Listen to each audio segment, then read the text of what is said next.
My daughter thought I didn't notice when she slipped something into my sewing box, acting normal as she walked away. But 25 years as a Chicago school teacher taught me to spot when someone's lying. When I opened that box later, what I found made my heart stop. Not just because of what it was, but because I realized my own daughter was trying to destroy me. She never saw this coming. This story will show you exactly how a mother's love turned into a fight for survival. But first, tell us in the comments, what would you do if your own child tried to ruin you? Don't forget to subscribe for the full story. The afternoon sun came through my kitchen windows in Oak Park as I prepared for my Saturday craft fair at Lincoln Park. At 58, these weekend events had become my happy place since losing Robert 2 years ago. I was packing my sewing supplies when Lisa appeared in the doorway. Something about how she stood immediately caught my attention. Her shoulders were tight, movements too careful, like someone trying hard to look calm while feeling scared inside. "Hey, Mom," she said, her voice too cheerful. "Getting ready for your craft fair?" I nodded, folding my quilts. "Lincoln Park should be busy today." Lisa stepped closer, and every feeling I had screamed that something was wrong. Her eyes kept looking at my sewing box, then away, then back again. As a former Chicago teacher, I had spent 25 years reading kids' faces. "Mind if I check out your new patterns?" she asked, moving toward the box before I could answer. I watched her carefully. Her breathing was fast, sweat on her forehead, even though it was a cool September morning. When she thought I wasn't looking, she glanced toward the small pocket where I kept extra needles. That's when I saw it. Lisa's right hand moved quickly toward her jacket pocket, pulling out something small, wrapped in brown paper. The movement was so quick, so sneaky, that if I hadn't been watching carefully, I might have missed it completely. She placed the object deep in the sewing box's main section, hiding it under my fabric scraps and thread spools. The whole thing took less than 10 seconds, but it felt like watching a crime happen in my own kitchen. My heart pounded, but I forced myself to stay calm, continuing to organize my scissors as if nothing had happened. Lisa stepped back, wiping her hands on her jeans in a way that seemed more about removing proof than cleaning them. "Well, I should let you finish," she said, already moving toward the door. "Have fun, Mom. Sell lots of stuff." I watched her disappear into the living room, her footsteps echoing up the stairs. The kitchen fell quiet, except for distant traffic and my own heavy breathing. I stared at my sewing box as if it had turned into something dangerous. Whatever Lisa had hidden inside, she clearly didn't want me to find it right away, but she also seemed to expect that I would find it later. The confusion made no sense, unless she wanted me to find it when it was too late to do anything about it. The truth hit like a punch. My own daughter had just planted something in my stuff, something she expected would cause me serious problems. I thought about recent months. Lisa's worry about money, her mood changes, the way she avoided looking at me during talks. Signs I had blamed on job stress and sadness from losing Robert. Signs I had explained away because I loved her. But 25 years of teaching had taught me that love could make you blind to truth. And the truth was sitting in my sewing box, wrapped in brown paper, like a gift I never wanted. Something wasn't right about my daughter's behavior. And I had a bad feeling that whatever she had hidden in my craft supplies was going to change everything between us forever. Standing in my kitchen, staring at the sewing box that now felt like a bomb, my mind went back to last night. Maybe I should have seen this coming. The signs had been there during dinner, written across Lisa's face in worry I had chosen to ignore. Thursday evening had started normal.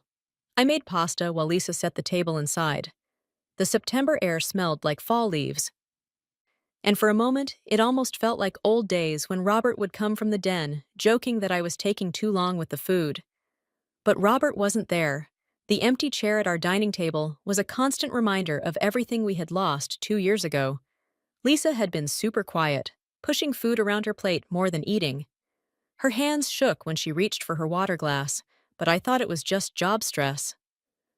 "Mom, I need to talk to you about something," she finally said, voice barely loud enough to hear. I knew that tone right away, the same voice she had used as a teenager when she needed money for school trips. But Lisa was 25 now, and these talks had become way too common. "What's going on, sweetie?" She took a deep breath, fingers tapping nervously on the table. "I'm in trouble, money trouble. I need $30,000.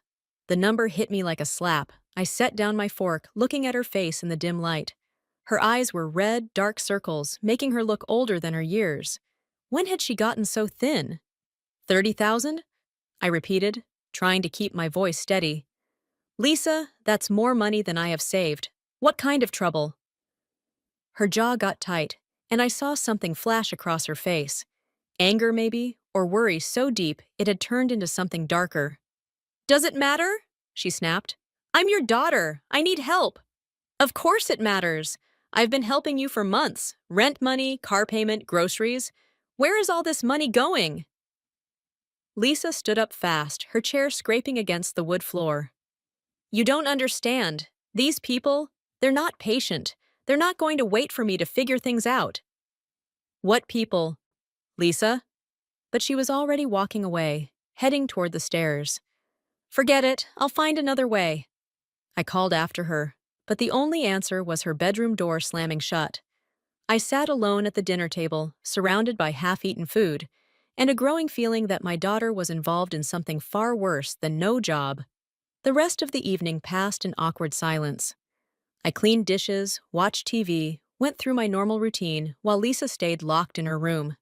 I could hear her walking above me, sometimes talking on the phone in quiet, urgent tones. Now standing in my kitchen 16 hours later, those quiet phone calls took on scary new meaning.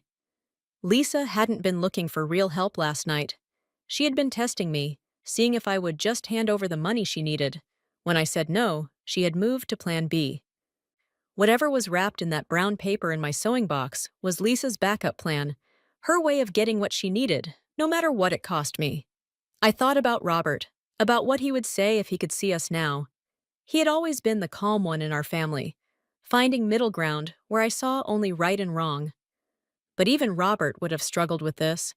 My daughter was planning something that would destroy me, and I was the only one who could stop it. Now it made sense why she had been so nervous around my craft supplies. The trap was already set. I couldn't wait any longer. Whatever Lisa had hidden in my sewing box was eating at me, and I needed to know what I was dealing with. My hands shook as I walked to the box. 25 years of teaching, fighting with motherly denial. The zipper opened with a familiar sound that had once brought me comfort. This sewing box had been my escape from the stress I had seen in my teaching career. Now it felt dirty. I lifted the top tray, showing the main section. There, hidden under my favorite blue fabric and thread spools, was the brown paper Lisa had so carefully placed. My heart hammered as I unwrapped it with shaking fingers. The paper fell away to show a clear plastic bag containing small blue pills. Even without checking, I knew exactly what I was looking at. I had seen enough news stories about OxyContin to recognize it instantly. The bag was full, maybe 100 pills. Street value of $3,000, maybe $4,000. More than enough to mean intent to sell under state law. More than enough to destroy what was left of my life. I sank onto my kitchen chair, the bag feeling like hot metal in my hand. The kitchen spun around me as the full size of Lisa's betrayal crashed down. My daughter was a drug addict. The signs I had missed suddenly showed up in my memory like bright warnings. The weight loss, red eyes, mood changes I had blamed on sadness and no job. The shaking hands, desperate need for money, quiet phone calls at all hours. How long had this been going on? How had I, a woman who spent 25 years watching over kids, failed to see that my own daughter had become one of them? But worse than the addiction was the betrayal. Lisa hadn't hidden drugs in my sewing box by accident. This was on purpose, planned out. She wanted me to find these pills, but not until it was too late. Not until someone else found them first. The truth hit me hard. Lisa was planning to frame me. I thought about Robert, about the promises I had made at his deathbed to take care of our daughter. "She's lost without me, Margaret," he had whispered. "Promise me you'll be patient with her." Patient. I had been patient for 2 years while Lisa fell into addiction right under my nose. patient while she emptied my savings with endless emergencies, patient while she changed from the sweet girl Robert raised into someone I no longer knew. Tears I hadn't cried since Robert's funeral burned my eyes as I stared at the pills. This wasn't just about money anymore. This was about survival. My survival. If Lisa's plan worked, I would be arrested for drug dealing. At 58, a criminal record would mean losing my teaching license and spending my final years in prison while Lisa took everything Robert and I had worked our entire lives to build. The girl I had taught to sew in this very kitchen, the daughter I had loved without question, was willing to destroy me to save herself. I wrapped the pills back in their paper, my hands steadier now as cold determination replaced shock. Lisa thought she was playing chess with someone who didn't know the rules. But she had forgotten that her mother had spent 25 years staying one step ahead of troubled kids. If my own daughter wanted to play this game, she was about to learn that I had learned a few moves she never expected. My daughter was trying to frame me, and she never saw this coming. The pills sat on my kitchen counter, like evidence in a case I never wanted to solve. But 25 years of teaching had taught me that emotions were a luxury I couldn't afford. If Lisa was planning to frame me, I needed to understand why. I walked upstairs toward Lisa's room. As I got to the landing, I heard her voice through the closed door, urgent and begging. "I told you, Victor, I just need another week. My mom's being difficult about the money, but I'm working on it." "Victor!" I pressed my back against the hallway wall, every feeling from my teaching days telling me to listen carefully. No, please don't do that. Look, I have a plan. By tomorrow night, I'll have everything you need. $30,000. Just like we agreed. $30,000. The same amount Lisa had asked for at dinner. My blood ran cold as pieces began falling into place.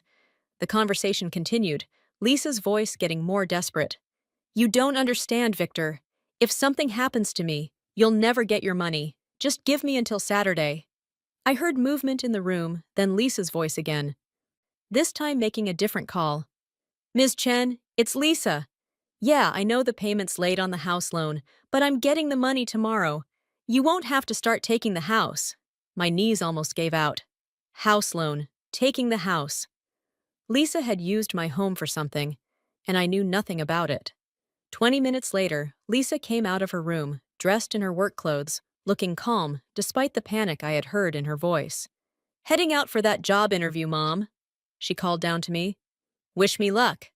I waited until I heard her car leave the driveway. Then I got to work. 25 years of teaching had taught me how to find things, and my own daughter wasn't going to outsmart me. Lisa's room told the story in scattered papers she had tried to hide. Bank papers showed huge cash withdrawals over the past 4 months. Credit card bills showed cash taken totaling $20,000, most taken at River City Casino. But it was the loan paper that made my hands shake. Ms. Amy Chen, licensed moneylender, had given Lisa $50,000 using my house as promise. My signature had been faked on papers that put everything I owned at risk. I found gambling receipts stuffed in her dresser drawer, betting papers showing losses that grew week after week, phone numbers written on scraps of paper, including one labeled Victor Emergency Only. The timeline became clear. Lisa had been gambling away money she didn't have. When the casino debts grew, she had borrowed from Amy Chen, faking my signature to use the house as promise. When that money ran out, she had turned to Victor Martinez for drugs, probably planning to sell them to pay her other debts. Now, both people were closing in. Victor wanted $30,000 by Saturday, or Lisa would face results that went far beyond money problems. Amy would take my house if her loan wasn't paid back within days. And Lisa, trapped between two dangerous people, had decided to sacrifice her mother to save herself. The framing wasn't just about getting money. It was about removing the only person who could stop her from losing everything I had worked my entire life to build. I sat surrounded by proof of my daughter's betrayal, feeling something cold settle in my chest. The house I'd worked 25 years for was already gone, signed away by fake papers and desperate lies. Sitting in Lisa's room, surrounded by proof of her betrayal, I felt the last bits of motherly feeling drain away.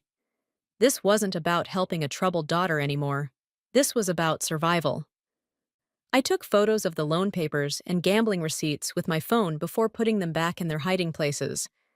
If this went to court, I would need proof that Lisa had faked my signature and stolen my house. But first, I had to deal with the immediate threat. The pills in my sewing box were a loaded gun pointed at my future, and I wasn't going to let Lisa pull the trigger. I walked back to the kitchen, my steps steady and purposeful.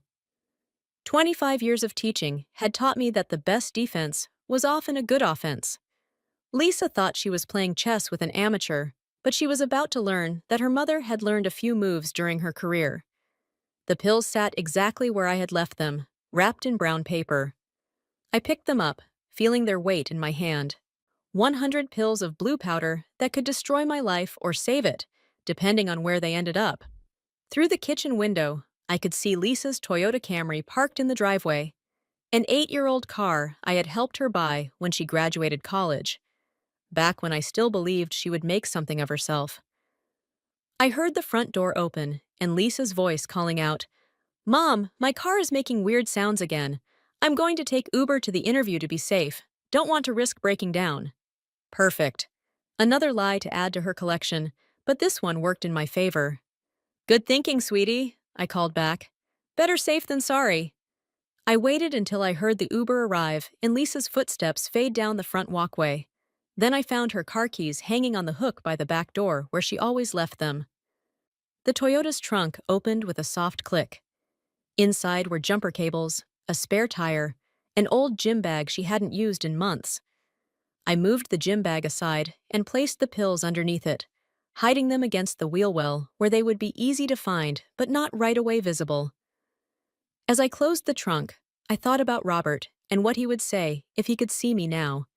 He had always believed in second chances, in the power of love to fix even the worst mistakes. But Robert had never faced a daughter willing to destroy her mother to save herself. I returned the keys to their hook and walked back to my kitchen. My sewing box sat open on the counter, innocent now without its deadly cargo.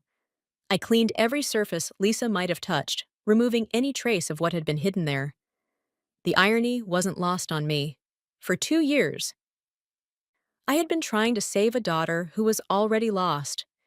Now I was trying to save myself from the daughter I had failed to save. My phone buzzed with a text message from Lisa. "Interview went great. Should hear back Monday. Thanks for believing in me, Mom." The casual lie might have hurt me yesterday. Today, it simply confirmed what I already knew. Lisa had crossed a line from which there was no coming back. I thought about the phone calls I had heard, the desperation in Lisa's voice as she begged Victor and Amy for more time. She had promised them money by tomorrow night, money she planned to get by destroying me. But plans had a way of backfiring when you underestimated your opponent. I cleaned my sewing box completely, reorganizing my fabrics and threads until everything looked exactly as it should. An old teacher preparing for a peaceful craft fair. Nothing more. Lisa would return home expecting to find her trap perfectly set. Instead, she would find that the trap had been reset, and she was no longer the hunter. Now we would see who was really the better player. Lisa returned home just after 5, looking more confident than I had seen her in months. She walked through the front door with energy in her step, as if her problems had suddenly lifted. "How did the interview go?" I asked from my couch, keeping my voice casual. "Really well, Mom. They seemed impressed." She hung her jacket on a kitchen chair, movements relaxed and natural. "I think this could be the break I've been waiting for." I watched her carefully, noting how her eyes avoided the kitchen direction. She was performing, and it was convincing. If I hadn't known better, I might have believed her. "That's wonderful, sweetie. When will you hear back?" "By Monday." Lisa moved toward the stairs, then paused. "I'm pretty tired. Think I'll rest before dinner."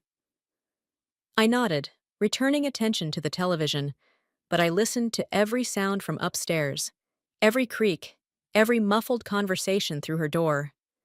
It didn't take long. Within 15 minutes, I heard Lisa's voice, urgent and excited. "Yes, I need to report drug dealing. My name is Lisa Parker, and I have proof that my mother is selling pills." My heart hammered, but I forced myself to stay still. This was it. the moment Lisa had been building toward. Margaret Parker, 58 years old. She's been hiding drugs in her sewing box. I saw her with a large amount of OxyContin this morning. I could hear the satisfaction in her voice, the relief of someone who thought her problems were about to be solved. She gave our address, described the sewing box location, even gave details about my supposed criminal friends. Yes, I'll stay on the line. Please hurry. I'm afraid she might try to move the drugs. The irony would have been funny if it weren't so sad. Lisa was right to fear the drugs might be moved. She just didn't know they already had been. I heard her end the call, then immediately dial another number. Victor, it's Lisa. Yeah, it's done. The cops are on their way to arrest my mom. You'll have your money by tomorrow. Then a third call. Ms. Chen, everything's going according to plan. Once she's arrested, I'll have access to everything. Your loan will be paid in full. I sat in my living room listening to my daughter plan my destruction with criminal skill. Part of me was impressed by her completeness. The rest of me felt sick. 12 minutes later, I saw the first police car pull into my driveway, followed by 2 more vehicles and an unmarked car. Through the window, I recognized Officer James Wilson, my former student from Lincoln High. Lisa came downstairs, her face showing concerned innocence.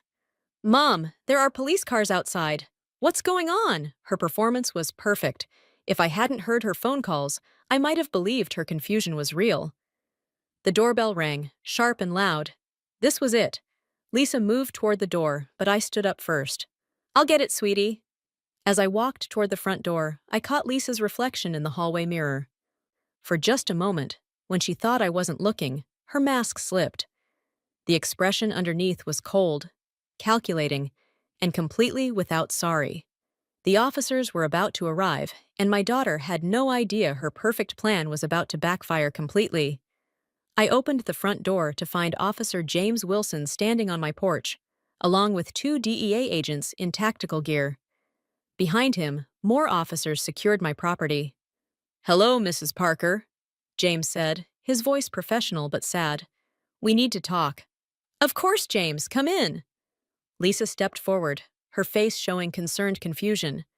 Officer Wilson, what's this about? Is my mother in trouble?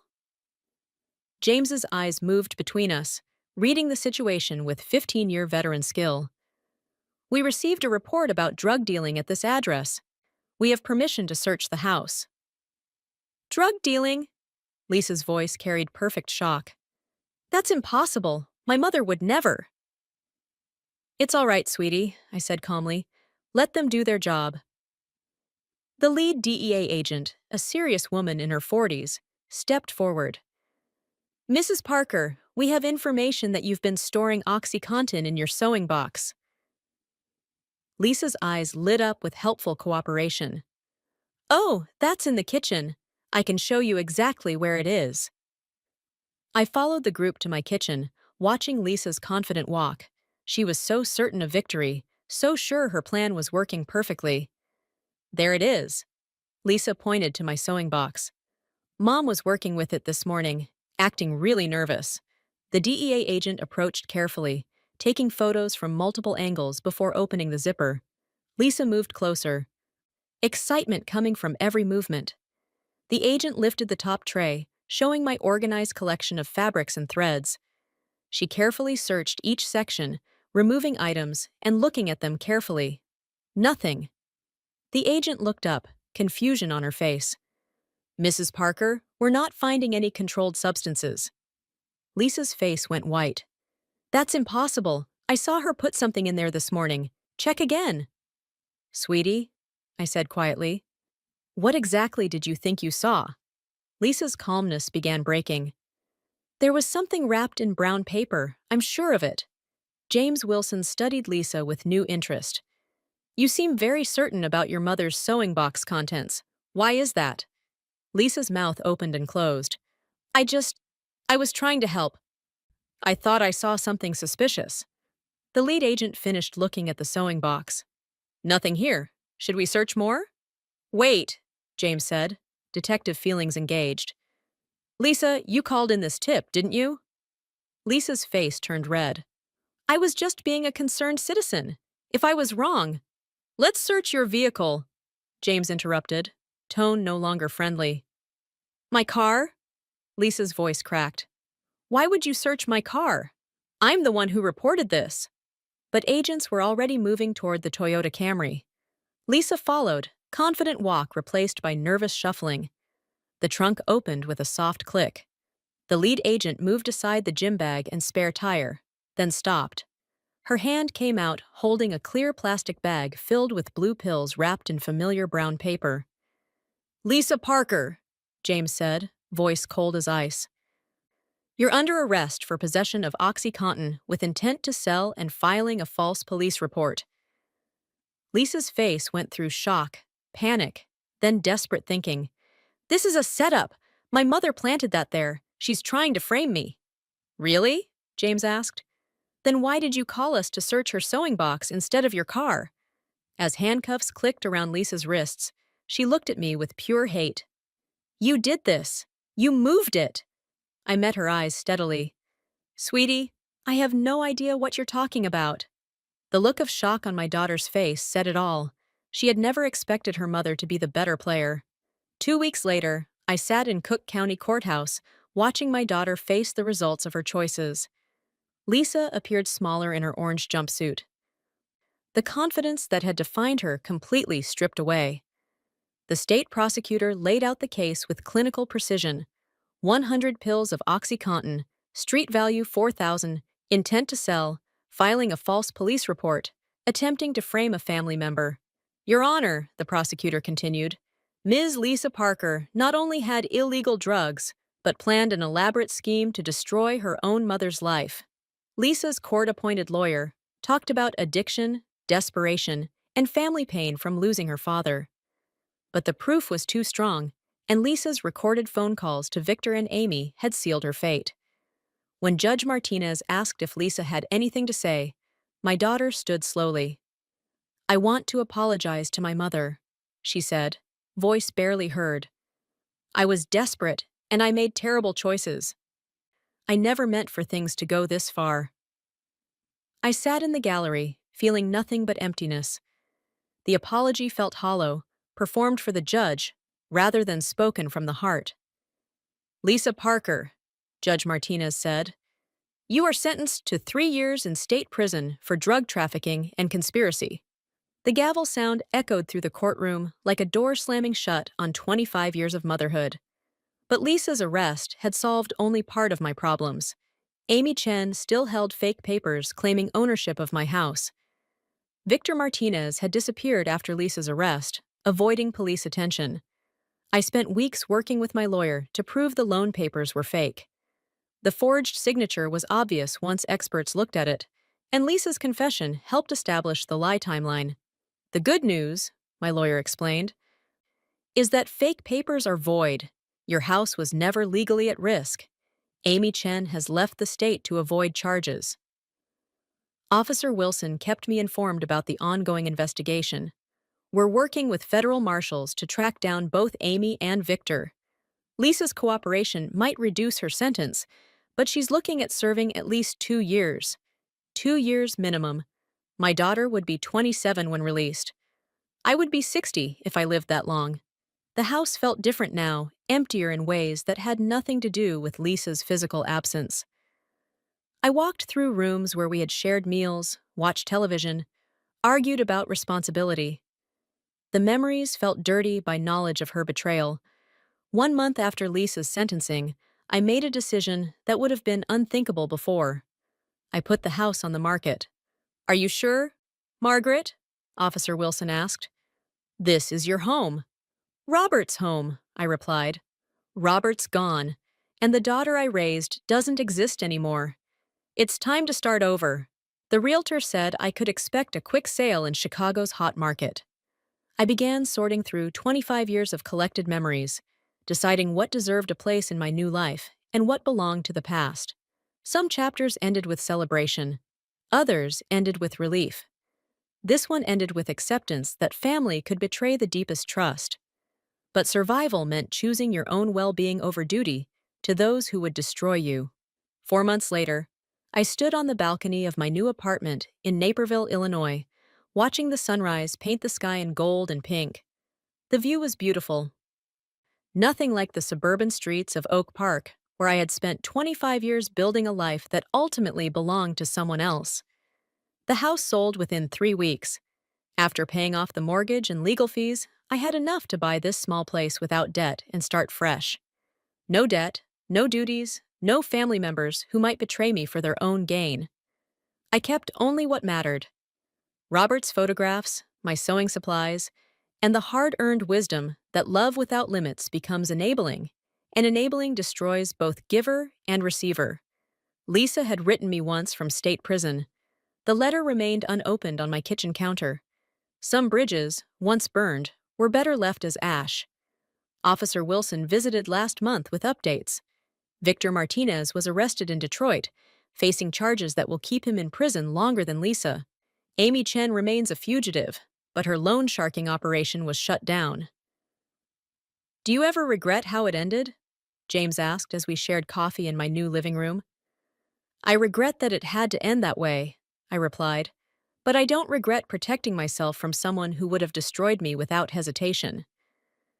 The truth was simpler than regret or forgiveness. I had raised a daughter who became a stranger, loved someone who saw that love as weakness to use. When faced with the choice between her survival and mine, Lisa chose her own. I simply made the same choice. My sewing box sat in the corner, cleaned and reorganized, waiting for weekend craft fairs at local parks, where the people were honest and the quilts didn't lie about their intentions. Simple pleasures for a woman who had learned to value simplicity. Sometimes the people closest to us become the greatest threats to our well-being. Sometimes protecting yourself means accepting that family can be the enemy. Sometimes the hardest lesson in life is learning when to walk away from those you love most. I had spent 58 years learning that lesson. Lisa had the rest of her life to learn it too. Through Margaret's journey, we discover that real love requires wisdom, not just sacrifice. Stories throughout history teach us that enabling harmful behavior isn't compassion, it's being part of the problem.